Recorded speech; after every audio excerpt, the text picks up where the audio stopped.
Hi everyone, my name is Emily and I'm from Michigan. I have a great story to share with you. But first, please like and subscribe. I grew up on a beautiful piece of land with my older sister Rose. Our parents were super successful real estate investors, which meant they could afford to give us everything we wanted, except their attention. But Rose always invented games for us to play to keep me distracted. We spent all of our time in the woods at the edge of our property. I didn't care what we did, I just loved being with her. In the spring, a little creek running through the woods would fill up so high that we couldn't get across it safely. Let's build a rope bridge to get across. It'll be like our own private kingdom, just for us. It was magical. Sometimes the boy up the road from us, Ethan, would join our games. He was a year older than me and a year younger than Rose, and he followed her around like a hopeless puppy. You got a bug in your hair. Ew, where? Right here.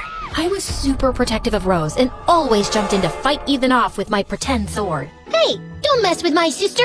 Or else what? It's okay, Em. You don't have to worry about me. It's the older sister's job to be the protector, remember? But as we got older, Rose began spending more time on her own. We were still close, but a gap had opened between us. Can we go play in the woods? I'm busy today, Em. Come on. You can be the queen and I'll be your royal servant. Go ask Ethan. It's not the same, Rose. Please. I said not now. She stormed upstairs and slammed the door. I don't get it. Why doesn't she like me anymore? Don't worry, sweetie. Your sister's only growing up and she has things keeping her busy. She still loves you. I didn't like the change much, and I wasn't ready to grow up yet. So, I still went on our enchanted kingdom in the woods by myself. But then one day, everything changed. It was a beautiful spring day, and after school, I threw my backpack in the house and ran towards the woods. Rose was still walking up the path to the house. Come on, Rose. It's a glorious day. Too good to stay inside.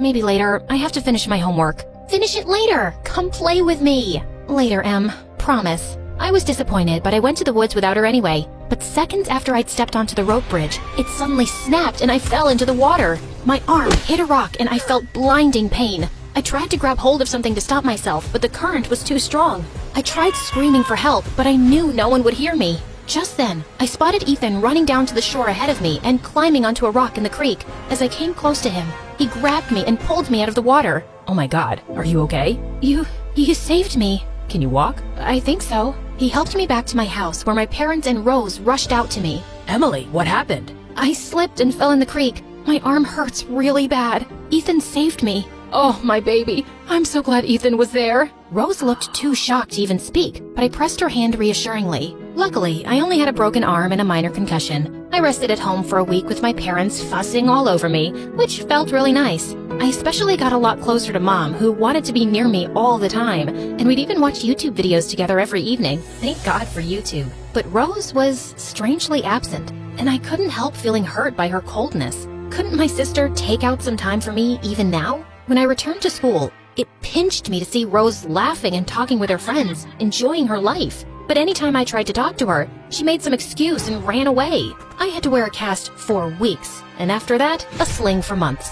Learning to write with my left hand instead of my right was hard. But Ethan would help carry my books and supplies to school and back. He hung out with me every evening, and Rose ignored us both completely. What was her problem? One day after Ethan left, I barged into her room. What did I ever do to you, Rose? It's like you hate me now, and you won't even talk to Ethan. Why are you being so weird and distant with everyone? Emily, I don't hate you. I'm just dealing with something right now. What is it? You know there's nothing you can't talk to me about. Okay, it's Ethan. I've liked him for a while now, and recently I asked him out, but he rejected me because, well, he's gay. What? Are you sure? Yes, of course. He told me so. But you can't say a word to him because he made me swear I wouldn't tell anyone. He's not ready to come out yet. But yeah, I just feel a little depressed about that. And I can't be around him right now. I had no idea. I can stop hanging out with him if you want. It can be just us again. No, he needs a good friend around. I'll get over it soon. I just need some space, okay? I was shocked about Ethan, and a little hurt because I always thought we were close friends. But he told Rose instead of me, and I gave Rose the space she needed. In the halls of our high school, she would brush by me like a stranger. Ethan saw it too, and one day, he asked me about it. Did you and Rose have some fight? I wanted to tell him I knew about him rejecting her, but I didn't want to break Rose's trust. I thought maybe if Ethan and Rose could talk, things would go back to normal. I don't know. I really wish I could reach her, but hey, maybe you could talk to her for me. Sure, I can try. Thanks, and be understanding with her. She's obviously upset about something. Later that week, Ethan brought Rose her favorite candy and walked up to her locker. I couldn't hear what they were saying, but moments later I saw Rose's face turn angry and she pushed him hard to the floor. Just stay away from me and mind your own business. Rose stormed away and I was shocked at her behavior. I helped Ethan up and took him to the fountain outside. I have no idea why she reacted like that. Listen, Ethan, I know you're not ready for anyone to know, but I swear I'll keep your secret. I think Rose is still really hurt that she rejected her. Huh? What are you talking about? It's okay, Ethan. She told me everything about you being gay and not wanting to be with her. She said that's why she stopped hanging around us. I thought maybe if you two talked again, things could be normal, but clearly I was wrong. Emily, whoa, hold on. I'm not gay, and that never happened between me and Rose. She just stopped talking to me out of the blue, and she pushed me just now because I told her she wasn't being a good sister to you. Huh?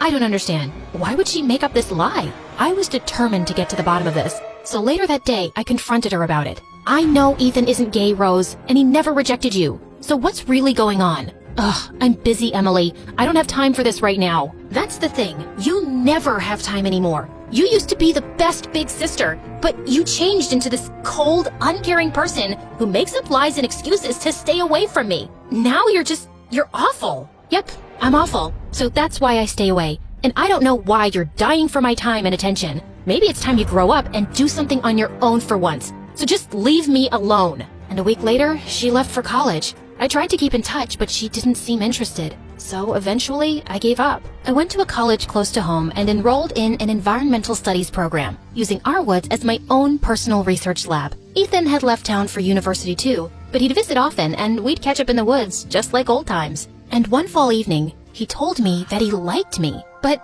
I always thought you had a thing for Rose. I did have a childish crush on her, but that was so long ago. I think I've kind of been in love with you for a while now, Em. I keep coming back for you. He kissed me under an ancient sycamore tree, and it was perfect. One day as I was raking our lawn, I saw a luxury sports car drive up to the house, and Rose stepped out.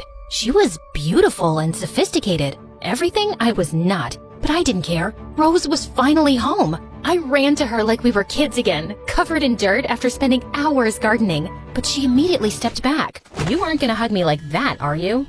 No, of course not. I'm just so happy to see you is all. Yeah, well, I don't intend to stay long. I have a business opportunity for Mom and Dad. You must have heard. I got into real estate too, and I'm doing really well. We went into the house where my parents were evidently expecting her. They hugged Rose, but it was stiff and awkward, almost like strangers. I left the room to clean up, and when I returned, Rose was finishing her presentation to my parents. I think you will see that this is an amazing opportunity for not only you, but for the people of this town. I must say, I'm impressed. What's going on? Rose has made an offer to buy this property from us. It has a lot of potential. Once we clear out the forest, we can use the available land for commercial properties, restaurants, a shopping plaza. What? You're gonna cut down the woods? Well, yes, of course. All that land is otherwise wasted. And you two are okay with this? Honey, this is just how business is done. What about the environmental impact? What about the animals who live here? Ugh, Emily, don't be so emotional about this. It's a great chance for this town to finally move forward. Move forward?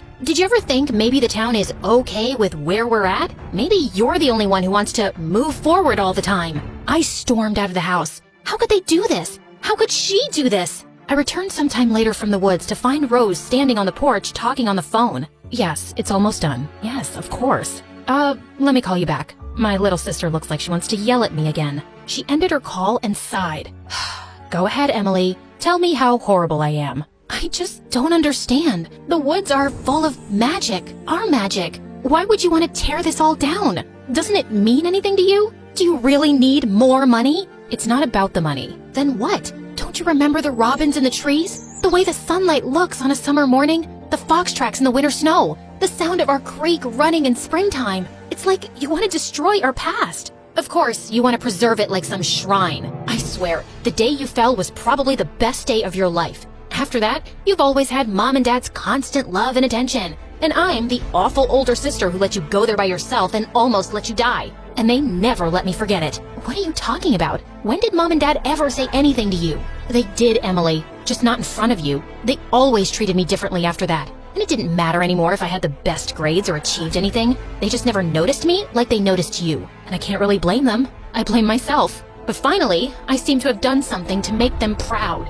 For the first time, I really saw the sadness behind Rose's eyes. Rose, if our parents made you feel that way, then they owe you an apology. It was an accident, and I don't think much about that anymore. What I think about are those hundreds of other days we spent there, just me and you. I would give anything to have that again. For us, for our children. This isn't about preserving our past, Rose. It's about securing our future. Together. I'm sorry, Em. I've wanted to tell you all this for so long. I know I've hurt you a lot, but I just thought that if I stayed away, I wouldn't be responsible for anything that happened to you. I'm really sorry. There's nothing to forgive, Rose. The woods have always been special, but it's you who made them that way. I just want my sister back. For the first time in years, we stood together, watching the sun set behind the trees.